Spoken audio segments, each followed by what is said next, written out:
Let's solve the equation. The square root of x plus 9 equals x minus 3.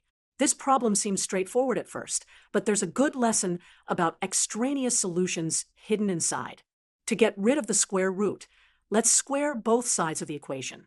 Remember, when you square both sides, you might introduce solutions that don't actually work in the original equation. The left side becomes x plus 9.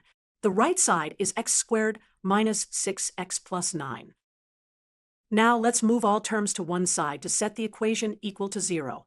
Now we can factor out x.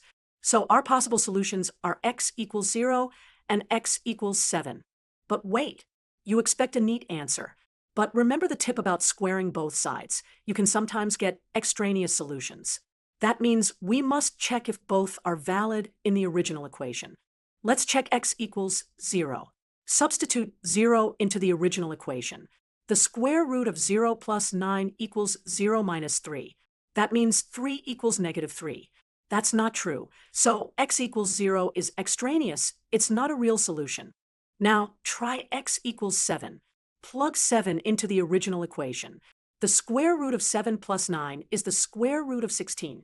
That's 4. 7 minus 3 is also 4. So this is correct.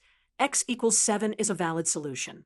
So the only solution that checks is x equals 7. Remember, always check your solutions when you square both sides, so you don't accidentally keep an extraneous solution.